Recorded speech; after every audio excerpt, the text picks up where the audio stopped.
The arrival. The vast expanse of space near the Orion Arm crackled with an unexpected energy surge. In the blink of an eye, a massive vessel materialized, its sleek hull gleaming under the light of distant stars. The HSS Thunderbolt, humanity's first interstellar dreadnought, had arrived. On the bridge of the Thunderbolt, Captain Evelyn Chen stood tall, her dark eyes fixed on the main view screen. The ship's AI, Advanced Responsive Intelligence Assistant, announced, "Captain, we've successfully emerged from hyperspace. All systems nominal." Chen nodded, a hint of a smile playing on her lips. "Excellent, ARIA. Status report on our location. We are approximately 2.3 light-years from the edge of Confederation space, Captain. No immediate threats detected." The bridge crew worked diligently at their stations, a mix of excitement and tension palpable in the air. Humanity had kept its rapid technological advancements secret for decades, and now they were about to announce their presence to the galactic community in the most dramatic way possible. Lieutenant Commander Raj Patel, the ship's tactical officer, spoke up. "Captain, I'm detecting multiple energy signatures consistent with Confederation patrol vessels. They're on an intercept course." Chen's smile widened. "Right on schedule. Let's give them a show they won't forget. Shields up, but weapons remain powered down. We're here to make an impression, not start a war." As the Thunderbolt glided gracefully through space, its very presence sent shockwaves through the Galactic Confederation. On the nearest Confederation outpost, alarms blared, and confusion reigned. Grand Admiral Zixtal, a towering insectoid with iridescent wings, stared at the holographic display in disbelief. "Impossible," he chittered. "The humans are centuries away from this level of technology. This must be some trick." His aide, a slender, blue-skinned Aquarian named Lirail, approached cautiously. "Sir, the energy readings are off the charts. Whatever that ship is, it's beyond anything in our database." Zixtal's compound eyes flickered with a mix of fear and anger. "Contact the High Council immediately. We may have a first-class crisis on our hands." Back on the Thunderbolt, Chen watched as the Confederation ships approached. They were impressive in their own right, sleek and obviously advanced, but they paled in comparison to the human dreadnought. "ARIA, open a channel to the Lid Confederation vessel," Chen ordered. "Channel open, Captain," ARIA responded. Chen cleared her throat and spoke clearly, her voice carrying the weight of humanity's hopes and ambitions. "Attention, Confederation vessels. This is Captain Evelyn Chen of the human spaceship Thunderbolt. We come in peace, seeking diplomatic relations with the Galactic Confederation." There was a long pause before a response came through, the alien voice tinged with a mix of awe and suspicion. "Human vessel, this is Commander Krell of the Confederation Defense Force. Your presence here is unexpected and potentially in violation of multiple treaties. Please power down your engines and prepare to be boarded." Chen chuckled softly. "I'm afraid that won't be possible, Commander. We're here to negotiate as equals, not as subjects. Perhaps we could arrange a meeting on neutral ground." The silence that followed was deafening. On the Confederation ships, panic was setting in. The humans, long considered a primitive species barely worth monitoring, had suddenly appeared with technology that rivaled or even surpassed their own. Commander Krell's voice came through again, this time with a noticeable tremor. "Stand by, Thunderbolt. We need to consult with our superiors." As the Confederation ships held their position, clearly unsure of how to proceed, Chen turned to her crew. "Well done, everyone. Phase 1 of Operation Thunderclap is complete. Now let's see how the galaxy reacts to humanity's grand entrance." Dr. Yuki Tanaka, the ship's chief scientist, approached Chen with a tablet in hand. "Captain, I've been analyzing the Confederation ships. Their technology is impressive, but there are clear vulnerabilities we could exploit if needed." Chen nodded, her expression serious. "Let's hope it doesn't come to that, Doctor. We're here to establish our place in the galactic community, not conquer it. But it's good to know we have the edge if things go south. As the hours ticked by, the tension in space continued to build. The Thunderbolt remained a silent, imposing presence, while the Confederation scrambled to decide how to handle this unexpected development. In the depths of Confederation space, the High Council convened an emergency session. Representatives from dozens of species argued and debated, their voices rising in a cacophony of alien languages. High Counselor Vexalia, a wise and ancient being of pure energy, finally called for order. Fellow counselors, we face an unprecedented situation. The humans, whom we have long dismissed, have arrived on our doorstep with technology that challenges our supremacy. We must decide, and decide quickly, how to respond. As the council debated, back on the Thunderbolt, Captain Chen prepared for the next phase of humanity's plan. Whatever came next, the galaxy would never be the same. Humanity had arrived, and they were here to stay. First contact and tension. The grand halls of the Galactic Confederation's central hub on Alpha Centaurus Prime buzzed with nervous energy. Representatives from 100 different species huddled in small groups, their conversations a mix of worried whispers and heated debates. The unexpected arrival of the human Dreadnought had thrown the carefully maintained balance of power into chaos. In the center of it all stood Captain Evelyn Chen, flanked by her diplomatic officer, Dr. Samantha Wong, and Security Chief, Major Leon Blackwood. They were the first humans to set foot in these halls, and the weight of their responsibility was palpable. High Counselor Vexalia floated towards them, her energy form pulsing with a soft golden light. "Welcome to Alpha Centaurus Prime, Captain Chen. Your arrival has caused quite a stir among our members." Chen nodded respectfully. "Thank you for agreeing to this meeting, High Counselor. We understand our presence is unexpected, but we hope it can lead to positive relations between humanity and the Confederation." Before Vexalia could respond, a booming voice cut through the hall. "Positive relations. You arrive unannounced in a war machine and speak of positive relations." Grand Admiral Zixtel pushed through the crowd, his wings vibrating with agitation. Dr. Wong stepped forward, her voice calm and measured. "Admiral, the Thunderbolt is an exploration vessel designed for deep space travel and first contact scenarios. Its defensive capabilities are merely a precaution in unknown territory." Zixtel's compound eyes narrowed. "A precaution that violates numerous treaties and regulations. Treaties, I might add, that your species was not advanced enough to be part of." The hall erupted in murmurs and exclamations. Chen raised her hand, silencing the crowd with her commanding presence. "Admiral, with all due respect, those treaties were made without our input or consent. Humanity has grown beyond the limitations imposed upon us by outside forces. We're here to establish new agreements, as equals." High Counselor Vexalia's form flickered, a sign of her unease. "Captain Chen, while we appreciate your willingness to negotiate, you must understand the position you've put us in. Your ship's capabilities far exceed what we believed possible for your species. Many here see it as a threat." Chen's expression remained neutral, but her eyes flashed with determination. "We understand your concerns, Counselor. That's why we've come openly, seeking dialogue rather than conflict.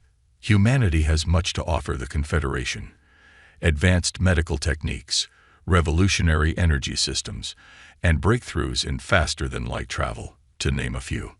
The mention of FTL advancements sent another wave of murmurs through the crowd. A tall, willowy being with silvery skin stepped forward. "I am Lazen Zirix of the Technological Exchange Committee. Captain, are you saying humans have improved upon existing hyperspace technology?" Dr. Wong nodded, a hint of pride in her voice. "Indeed, Lazen Zirix. Our quantum fold drive allows for near-instantaneous travel across vast distances, with minimal energy expenditure. It's part of the reason we were able to arrive undetected." The revelation sent shockwaves through the assembly. Some representatives looked intrigued, others terrified. Grand Admiral Zixtel's wings buzzed furiously. "This is preposterous. You expect us to believe that a species we considered primitive mere decades ago has suddenly leapfrogged centuries of our scientific progress. Major Blackwood, who had remained silent until now, spoke up. His voice was deep and carried a hint of warning. With respect, Admiral, your disbelief doesn't change the facts. We're here, aren't we? And we came in peace, despite having the means to do otherwise. The implied threat wasn't lost on anyone. The hall fell silent, the tension thick enough to cut with a knife. High Counselor Vexalia's form pulsed rapidly, a sign of deep thought. Captain Chen, while we appreciate your peaceful intentions, you must understand that your arrival has upset the delicate balance we've maintained for millennia. We need time to discuss and consider the implications of your presence. Chen nodded, her posture relaxing slightly. We understand, Counselor. We're prepared to give you the time you need. In the meantime, perhaps we could arrange for a scientific exchange, a show of good faith, to demonstrate that we're here as potential allies, not conquerors. Lay's and Zirix's eyes lit up at the suggestion, but before he could speak, Grand Admiral Zixtal interjected. Absolutely not. We cannot allow potential hostile forces access to our technology or facilities. Admiral, Chen said, her patience wearing thin. If we wanted your technology, we wouldn't ask. We're offering to share ours. Surely that counts for something. The Grand Hall erupted into heated discussions once again. Species that had been at peace for generations now eyed each other with suspicion, wondering who might align with the newly arrived humans. As the debates raged on, Dr. Wang leaned close to Captain Chen. This isn't going as smoothly as we hoped, she whispered. Chen's lips quirked in a small smile. On the contrary, Samantha, it's going exactly as we expected. Change is never easy, especially for those who've grown comfortable with the status quo. But they'll adapt. They have to. Back on the Thunderbolt, Lieutenant Commander Patil monitored the diplomatic proceedings with growing concern. Araya. He addressed the ship's AI. What are the chances of this situation escalating to armed conflict? Araya's smooth voice filled the bridge. Based on current diplomatic tensions and historical data, the probability of armed conflict within the next 48 hours stands at 68.7%. Lieutenant Commander. Patil's jaw tightened. Let's hope the captain can talk them down. But just in case, run a level 3 diagnostic on all weapon systems. If this goes south, we need to be ready. As the first day of negotiations drew to a close, the galaxies stood on a knife's edge. Humanity had made its grand entrance, but the question remained, would it lead to a new era of cooperation or plunge the stars into war? Battle of Proxima Centauri. The tension that had been building since the arrival of the HSS Thunderbolt finally erupted into open conflict in the Proxima Centauri system. Despite Captain Chen's best diplomatic efforts, a faction within the Galactic Confederation, led by the hawkish Grand Admiral Zixtal, had decided that humanity posed too great a threat to be allowed free rein in the galaxy. As the Thunderbolt conducted a routine patrol near the edge of the system, proximity alarms blared across the bridge. Lieutenant Commander Patel's hands flew across his console. Captain, multiple hyperspace signatures detected. Confederation War Fleet incoming. Captain Chen's eyes narrowed as she took in the tactical display. Dozens of Confederation warships were emerging from hyperspace, their weapons already charging. So much for diplomacy, she muttered. All hands, battle stations. Araya, initiate combat protocols. The Thunderbolt's systems hummed to life, energy fields shimmering across its hull as shields powered up to maximum. Chen's voice rang out clear and confident. This is not a battle we wanted, but it's one we're prepared for. Remember your training. Trust in each other. And let's show the Confederation why humanity is not to be trifled with. Across the void of space, Grand Admiral Zixtal's flagship led the Confederation Armada. His mandibles clicked in anticipation. The humans have been allowed to upset the balance of power for too long, he announced to his fleet. Today, we remind them of their place in the galactic order. The first salvo of Confederation energy weapons lanced out across space, a dazzling display of destructive power. But as the beams approached the Thunderbolt, something unexpected happened. The shots seemed to bend around the human vessel, missing it entirely. On the Thunderbolt's bridge, Dr. Tanaka allowed herself a small smile. Deflector screens functioning perfectly, Captain. The phase shift technology is confusing their targeting systems.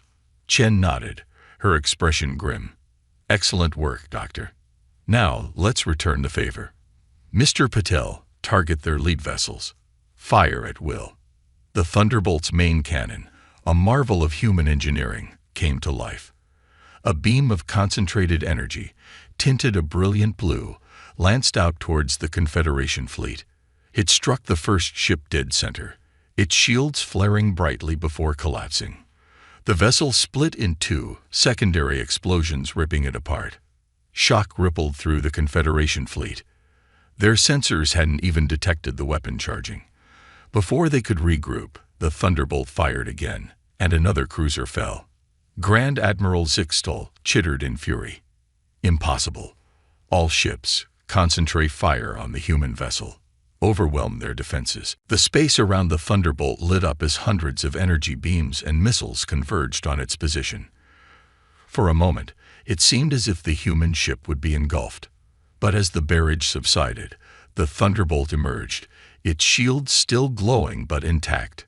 Shield strength at 82%, Captain, reported Major Blackwood from his security station. Minor damage to outer hull plating, but all systems remain operational. Chen's lips curled into a predatory smile. Time to show them what we're really capable of.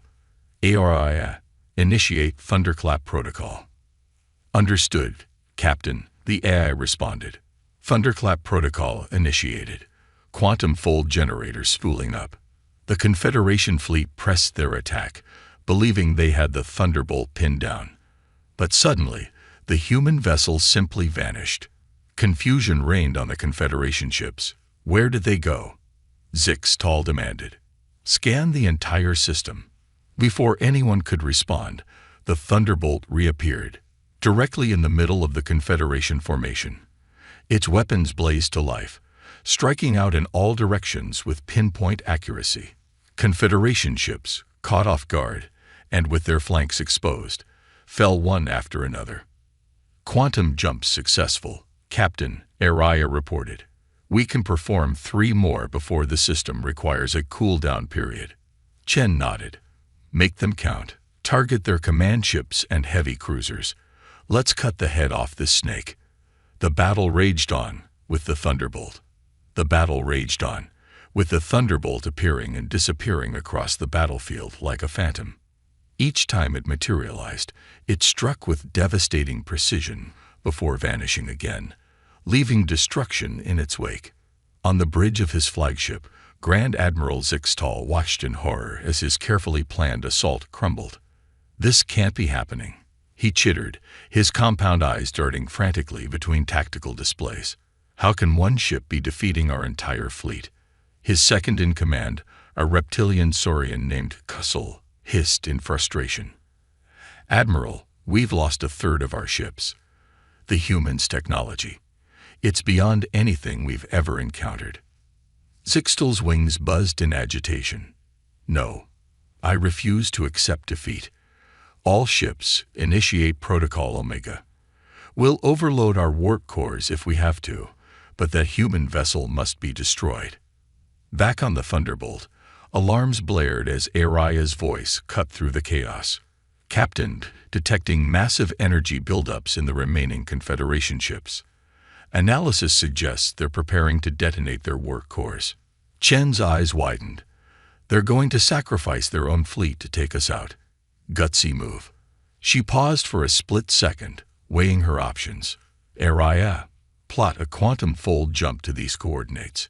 Mr. Patel, prepare to fire our graviton pulse the moment we reappear. As the Confederation ships began to glow with the ominous light of overloading warp cores, the Thunderbolt vanished once more. It reappeared at the edge of the battlefield, and immediately a wave of invisible force erupted from its bow. The graviton pulse swept across space, enveloping the Confederation fleet. Suddenly, the growing energy signatures of the overloading warp cores began to diminish. On ship after ship, power systems flickered and died. "Direct hit, Captain," Paddle reported, a note of awe in his voice. "The graviton pulse has disrupted their power systems. Their warp cores are shutting down, and their weapons are offline." Chen allowed herself a small smile. "Well done, everyone. Araya, open a channel to the Confederation flagship." The main screen flickered to life, showing the bridge of Zixel's ship. The Admiral's usual composure was gone, replaced by a mix of fear and disbelief. "This is Captain Chen of the HSS Thunderbolt," Chen began, her voice calm but authoritative. "Your fleet is disabled, and you're at our mercy. But unlike you, we didn't come here for destruction. Power down your remaining systems and prepare to be boarded. We'll provide assistance to your damaged ships and tend to your wounded. This battle is over." For a long moment, Zixel said nothing. Then his shoulders slumped in defeat. We surrender, Captain. May the gods have mercy on us all for underestimating humanity so gravely." As the Thunderbolt's crew began rescue and recovery operations, Dr. Wong approached Captain Chen. "An impressive victory, Captain. But I fear this is only the beginning. The Confederation won't take this defeat lightly." Chen nodded, her expression serious. "You're right, Samantha. We've won the battle, but the real war, the war for our place in the galaxy, is just beginning. Send a message to Earth. Tell them that Operation Thunderclap was a success, but we're going to need reinforcements. It's time for humanity to step onto the galactic stage in force." As the message was sent, the crew of the Thunderbolt looked out at the starfield, now littered with the debris of battle.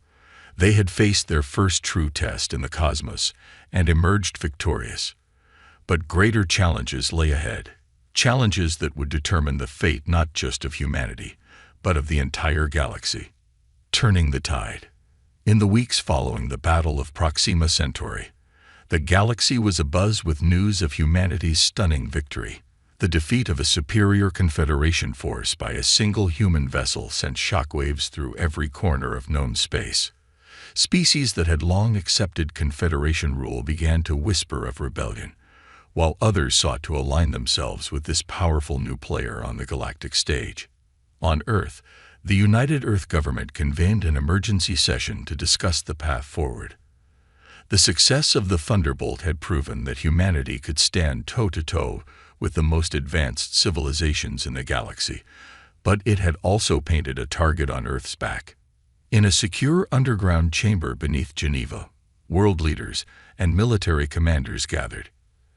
Admiral Helena Vasquez, the architect of Earth's rapid military expansion, addressed the assembly. "Ladies and gentlemen, the Thunderbolt's victory has given us a foothold in galactic politics, but we must act swiftly to consolidate our position.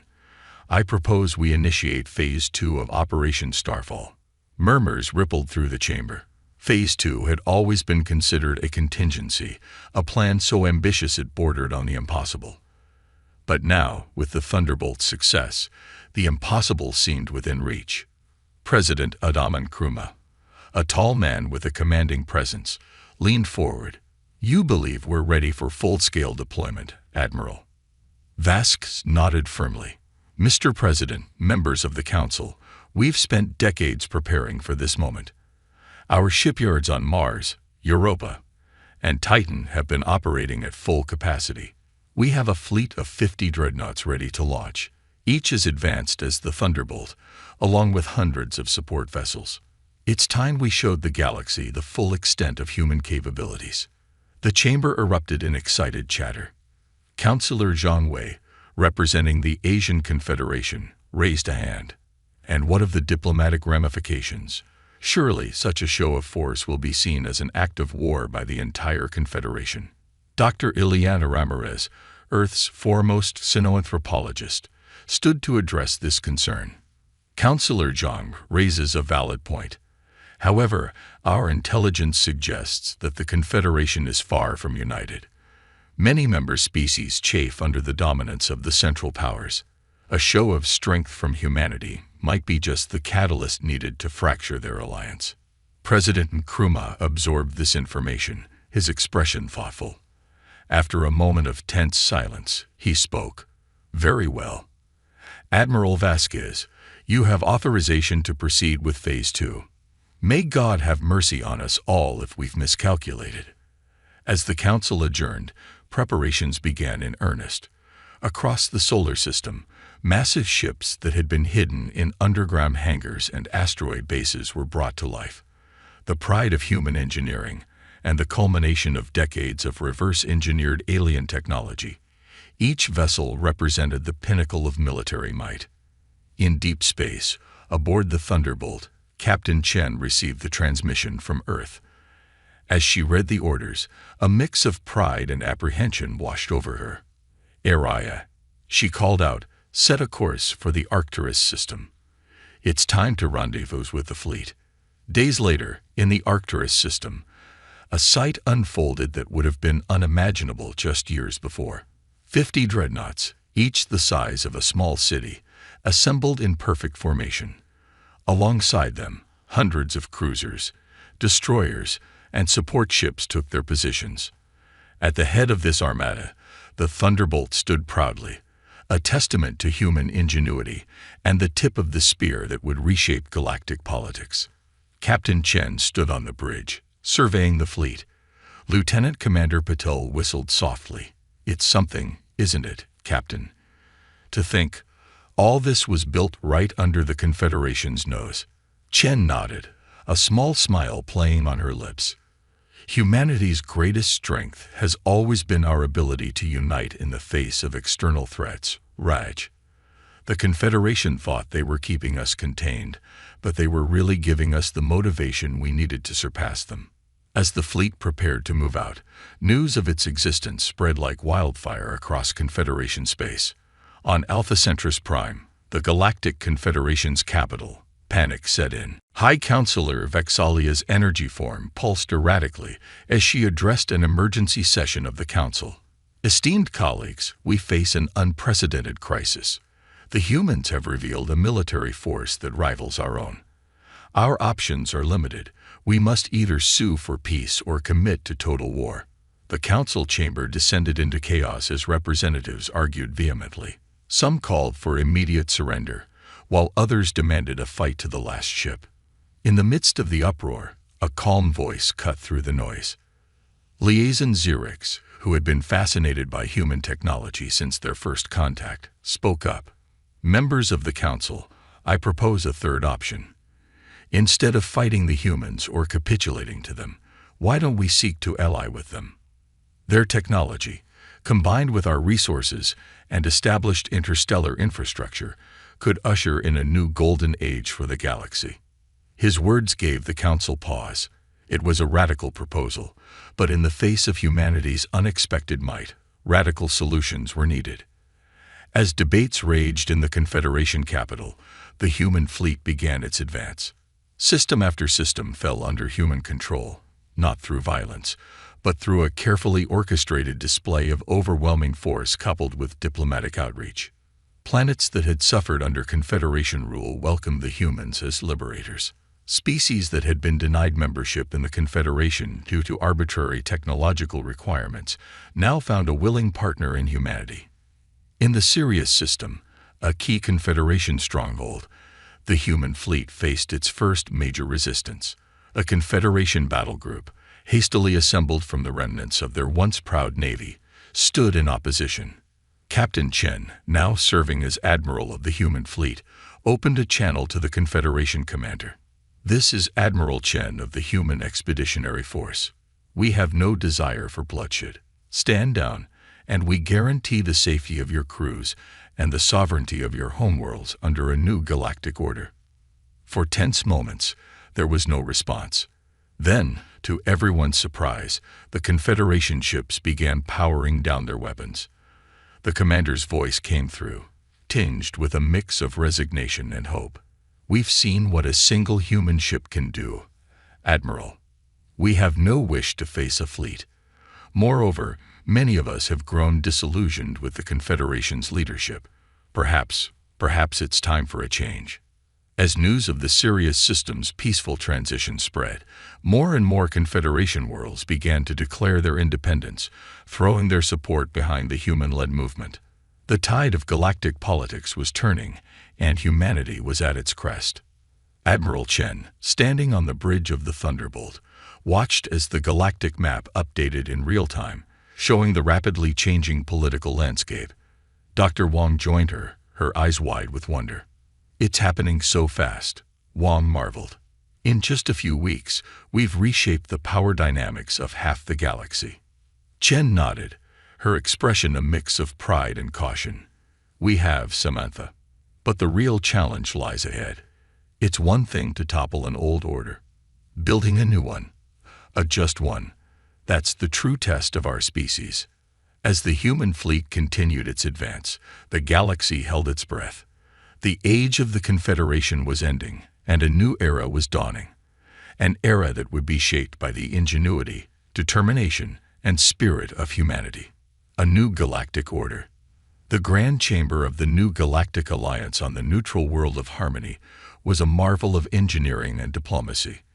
Designed to accommodate representatives from thousands of species, it was a physical embodiment of the new era of cooperation that humanity had ushered in. Admiral Evelyn Chen, now serving as humanity's primary representative, stood at the podium, her voice carrying across the vast space. Distinguished representatives, honored guests, today marks a new chapter in galactic history. The old Confederation has fallen, but from its ashes, we have the opportunity to build something greater. A true alliance of equals, where every species, regardless of their technological advancement, has a voice. The chamber buzzed with a mix of excitement and apprehension. For many species, this was the first time they had been invited to participate in galactic governance.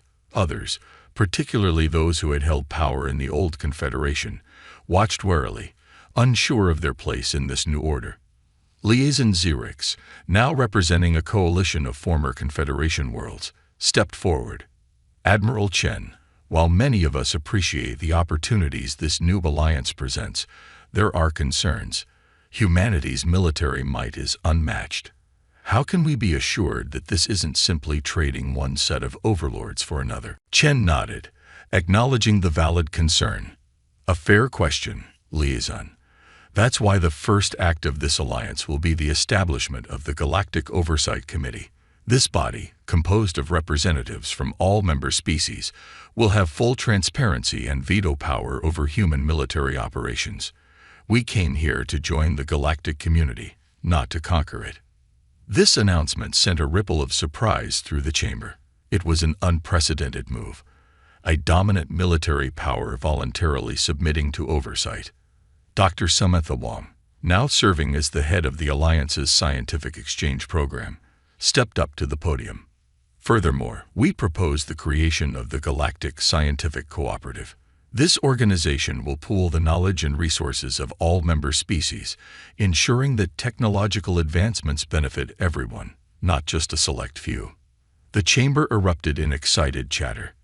The prospect of shared scientific knowledge, especially with humanity's advanced technology on the table, was tantalizing to many species.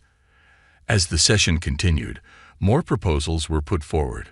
Open borders for trade and cultural exchange, a unified response to external threats, and programs to elevate less developed species to spacefaring status were all discussed and largely accepted. In the upper tiers of the chamber, former Grand Admiral Zixtal watched the proceedings with a mix of bitterness and grudging respect. His attempt to stop humanity had not only failed, but had catalyzed the very change he feared. Yet, as he listened to the plans for this new alliance, he found himself reconsidering his stance. During a recess, Zixtal approached Admiral Chen. "Admiral," he began, his voice humbler than she had ever heard it, "I owe you and your species an apology. I feared your power, but I failed to see the wisdom with which you would wield it. If you'll have me, I would like to offer my experience to help build this new alliance."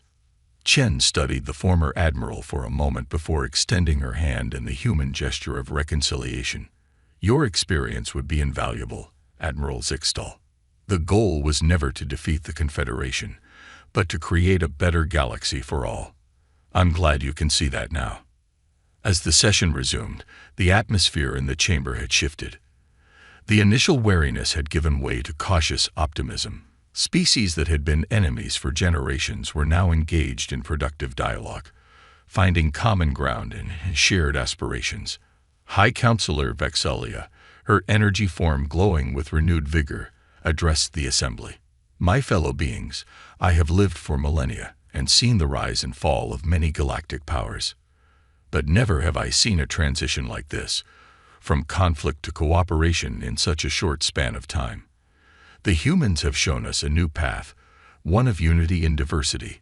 Let us embrace this opportunity and build a future that honors the best in all of us. The chamber resounded with applause and various forms of alien approval. As the first charter of the new Galactic Alliance was drafted and signed, a palpable sense of hope filled the air. Months passed, and the changes brought by the new alliance began to bear fruit. Worlds that had once been resource-poor found new trading partners. Species on the brink of extinction due to failing ecosystems were saved by joint scientific efforts. Conflicts that had raged for centuries were mediated and resolved. On the Thunderbolt, now serving as a diplomatic vessel, Admiral Chen stood in her ready room, looking out at the stars. Dr. Wong entered, a datapad in hand. Latest reports from Earth? Admiral, Wong said, her voice filled with excitement. The technology exchange program is exceeding all expectations. We're seeing advancements in medicine, energy production, and environmental restoration that would have taken centuries without this cooperation. Chen smiled, a sense of pride washing over her. And to think, Samantha, not long ago, we were a species confined to our own solar system, viewed as primitives by the galactic community. Wong nodded, her expression thoughtful. It's ironic, isn't it? The Confederation's attempt to contain us is what drove us to surpass them. Our isolation became our greatest strength. Indeed, Chen agreed. We had to rely on ourselves, to innovate and push boundaries. And in doing so, we developed not just advanced technology, but a perspective that the galaxy desperately needed. As they stood there, looking out at the vast expanse of space, both women felt the weight of what humanity. As they stood there, looking out at the vast expanse of space, both women felt the weight of what humanity had accomplished and the responsibility that came with it. Chen turned to Wong, her expression serious. We've come so far, but our journey is far from over. The real test of humanity isn't in winning battles or even in brokering peace. It's in maintaining that peace, in fostering growth and understanding across the galaxy. Wong nodded, her eyes bright with determination. You're right, Admiral, and that's why our next steps are crucial. The educational exchange programs we're setting up, the collaborative research initiatives, these will be the foundation of lasting change. Just then, Araya's voice came through the comm system. Admiral, we're receiving a priority transmission from Earth. It's President Kruma. Put him through, Chen replied, straightening her uniform. The holographic image of President Kruma appeared in the center of the room, his expression a mix of pride and concern. Admiral Chen, Dr. Wong, congratulations on the successful establishment of the new Galactic Alliance. Your achievements have surpassed our wildest expectations. Thank you, Mr. President, Chen responded. But I sense there's more to this call than congratulations. Nkrumah nodded gravely. Indeed, Admiral. Our long-range sensors have detected anomalies at the edge of charted space. We believe we may not be alone in this galaxy. Chen and Wong exchanged glances, a mixture of excitement and apprehension passing between them. Are we talking about another advanced civilization? Sir, Chen asked. Possibly, Nkrumah replied. Or it could be something else entirely. Something beyond our current understanding. I'm authorizing a long-range expedition to investigate, and I want the Thunderbolt to lead it. Chen felt a familiar thrill run through her. The call of the unknown, the challenge of the unexplored. "We'd be honored, Mr. President. When do we depart?" "As soon as you can get your crew together," Nkrumah said. "And Admiral, whatever you find out there, remember that you now carry the hopes and dreams of not just humanity, but of our entire alliance. Good luck and Godspeed." As the transmission ended, Chen turned to Wang, a glint of adventure in her eyes. "Well, Samantha, it looks like our work here is just the beginning. Ready to make some more history?" Wang grinned, already mentally preparing for the challenges ahead. "Always, Admiral. The universe is vast, and we've only scratched the surface." Over the next few weeks, preparations for the expedition moved at a feverish pace. The Thunderbolt, already a marvel of technology, was outfitted with the latest advancements born from the Alliance's collaborative efforts. New sensor arrays capable of detecting exotic particles, enhanced quantum communication systems, and even more powerful defensive and propulsion systems were installed. The crew was carefully selected, not just from humanity's best and brightest, but from across the Alliance. Zixtal, the former Confederation admiral, joined as a strategic advisor. Lays and Xerix came aboard as a xenotech specialist. Even a member of Vexalia's energy-based species joined, their unique perceptions promising to be invaluable in understanding phenomena beyond traditional physical laws. As the day of departure arrived, the Thunderbolt sat in orbit around Earth, its sleek hull gleaming in the sunlight. In the launch bay, Admiral Chen addressed the assembled crew, a diverse group representing the best the galaxy had to offer. "Today, we embark on a journey into the unknown," Chen began, her voice carrying across the bay. "We faced challenges before: war, diplomacy, the restructuring of an entire galactic society. But what lies ahead may be our greatest challenge yet. We go not just as humans, not just as members of our individual species, but as representatives of our entire alliance, of the very idea that diversity and unity can coexist and thrive." She paused, looking at each crew member in turn. "Out there, we may find wonders beyond our imagination, or threats beyond our worst nightmares. But whatever we encounter, we face it together. Our strength lies not just in our technology or our determination, but in our unity, in our ability to bring together different perspectives, different abilities, and forge them into something greater than the sum of its parts." The crew stood tall, their expressions a mix of excitement and resolve. Chen felt a surge of pride. This unity in diversity was the true achievement of humanity's journey to the stars. "To your stations," she commanded. "Let's show the universe what we're capable of." As the crew dispersed, Chen made her way to the bridge, Wang and Zixtal at her side. The view screen showed the Earth slowly receding as the Thunderbolt moved into position. "All systems ready, Admiral," Lieutenant Commander Puddle reported from his station. "Quantum fold drive spooled and ready for your command." Chen took a deep breath, feeling the weight of history on her shoulders. With a nod to her companions, she gave the order that would once again change the course of galactic history. "Take us out, Mr. Puddle, to the edge of known space and beyond." The Thunderbolt's engines flared to life, and in a burst of dazzling energy, the ship vanished from Earth's orbit. As it reappeared at the edge of charted space, the crew looked out at the vast, unexplored expanse before them. Whatever lay ahead, new civilizations, cosmic phenomena, or challenges yet unimagined, they would face it as a united force, carrying with them the hopes and dreams of countless beings across the galaxy. The Thunderbolt's journey had started as humanity's bid for recognition in a vast, indifferent cosmos. It had led to the reshaping of galactic society and the forging of bonds between once rival species. Now, as the ship ventured into the unknown, it carried with it the promise of a new era, an era of exploration, cooperation, and limitless possibility. As the stars streaked by on the view screen, Admiral Evelyn Chen allowed herself a small smile. The real adventure, she knew, was just beginning.